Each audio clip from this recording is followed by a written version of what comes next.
দেখে তো মনে হচ্ছে যেন কেমন লাগছিল, সেজন্যই আমি আসলে এমনটা করেছি। তোর আর চাকরি করতে হবে না, বেরো যা আমার অফিস থেকে, তুই বেরিয়ে যা।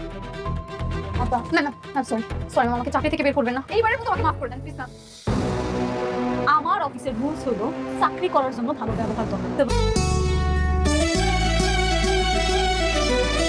তুমি এখানে আর আমি তোমাকে খুঁজে বেড়াচ্ছি। তুমি এখানে কেন? তার আগে বলো তোমার ফোনে কি হয়েছে? তোমাকে কলে পাচ্ছি না, কালকে একটু কথা হলো তাও তুমি ঠিকভাবে কিছুই বলোনি। কি হয়েছে তোমার? কিছুই হয়নি। অনেকের জন্য খারাপ লাগছে, মেঘলা ওকে ক্ষমা করছে না দেখে সবকিছু ছেড়ে ও বস্তিতে পড়ে আছে। আবার দেখো আমার কাছেও ফিরে আসছে না। তো এটা নিয়ে রাগ করার কি আছে? তো কান্না করার কি আছে? হ্যাঁ, তুমি তো জেনে শুনে আগুনে ঝাঁপ দিয়েছিলে, তাই না? ও সরি, আমরা তো কেউ আগে থেকে জানতাম না যে অনেক আগে একটা বিয়ে করেছে। আমি এখন কি করবো? আমি কিচ্ছু বুঝতে পারছি না, না পারছি ওকে ছাড়তে, না পারছি আগলে রাখতে। এই দুটোর মাঝখানে না আমি এখন পুরো ছাই হয়ে যাচ্ছি। একটা কথা বলবো? বলো। আমি জানি না আসলে তুমি কথাটা বলে কিভাবে নিবে। বৃষ্টি, তোমাকে ছেড়ে দাও, ডিভোর্স দিয়ে দাও। এভাবে বাঁচা যায় না, এই বাস্তবতা অনেক কঠিন, তুমি বুঝতেছো না। এই অনিক, তোমার কি মনে হয় অনিক তোমাকে ভালোবাসে? না, অনিক তোমাকে ইউজ করছে। আর যে মানুষটা তোমাকে ভালোই বাসে না, তার দুয়ারে ভালোবাসার ভিখারি না হয়ে বরং যে তোমাকে ভালোবাসে তার হাতটা ধরে কাছে টেনে নাও, অনেক ভালো থাকবে, অনেক সুখে থাকবে। আমি জানি সাব্বির তুমি কি বলতে চাও। তুমি যে আমাকে মন থেকে পাগলের মতো ভালোবাসো এটা আমি জানি, কিন্তু সাব্বির আমি যদি তোমাকে ভালোবাসতে পারতাম তাহলে অনেক আগেই তোমাকে বিয়ে করতাম। আমি শুধুমাত্র অনেককে ভালোবাসি, আর আমার মৃত্যুর আগ পর্যন্ত আমি শুধুমাত্র ওকেই ভালোবেসে যাব। ঠিক আছে, আমি না হয় তোমার জীবনের ওই রেল লাইনের দুটি সমান্তরাল রেখার মতো হয়ে থাকি, যারা এই শহর থেকে চলে যায় কিন্তু কখনো এক হতে পারে, কখনো কেউ কাউকে স্পর্শ করতে পারে। তোমার কথা আমার সবসময় মনে থাকবে। এটাই আমার বরং পাও। আচ্ছা, আমি গেলাম, আমার যেতে হবে, এখন না গেলে সমস্যা হবে। শোনো, অনেকের সঙ্গে যদি তোমার দেখা হয় আমার কথা বলো। ঠিক আছে।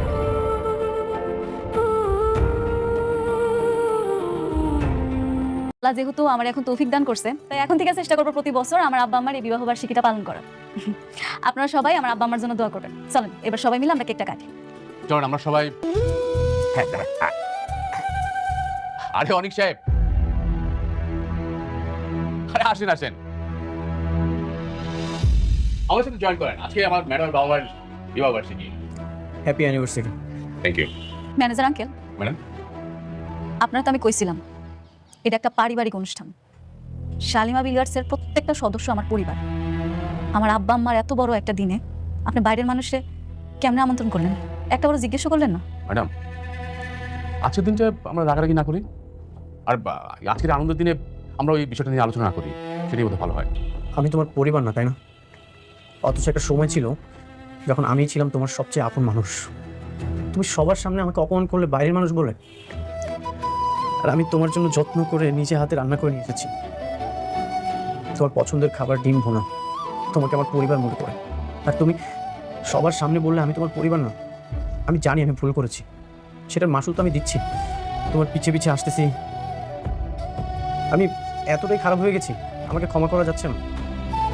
মেঘলা, আমি কখনোই তোমার কাছে এটা আশা করিনি। আসসালামু আলাইকুম বন্ধুরা, কেমন আছেন? গরিব ঘরের রাজপুত্রে 42তম পর্বে কী হতে চলেছে জানতে হলে দেখতে থাকুন এই ভিডিওতে। ভিডিওর শুরুতে অনেক বৃষ্টিকে দেখে রেগে যায় এবং তাকে বস্তিতে আসতে নিষেধ করে, সরাসরি ডিভোর্স দিতে বলে। এই কথা শুনে বৃষ্টি কান্নায় ভেঙে পড়ে ও সেখান থেকে চলে যায়। অন্যদিকে মেঘলা অনিককে করা তার পূর্বের অপমানগুলোর কথা ভেবে অনুতপ্ত হয় এবং তার প্রতি দুর্বল হয়ে পড়ে। এরপর মেঘলা বস্তিতে গিয়ে অনিককে সারপ্রাইজ দেয় এবং তারা আবার এক হয়ে যায়। সেখানে তারা একটি বাচ্চার কান্নার আওয়াজ পায় এবং অনিক বাচ্চাটিকে কুলে তুলে নেয়। নাটকের এই 42তম পর্বটি খুব আকর্ষণীয় হতে চলেছে। ভিডিওতে জানানো হয় যে ৪৪ থেকে ৪৫ পর্বের মধ্যে এই নাটকটি শেষ হতে চলেছে। তবে দর্শকরা যদি আরও পর্ব দেখতে চান তবে আমাদের অনুরোধ, এবং এই ভিডিওতে ৩০,০০০ লাইক সম্পন্ন হলে নাটকটি সিজন 2 নিয়ে আসা হবে, যেখানে প্রতি সপ্তাহে 3টা করে পর্ব আপলোড হবে।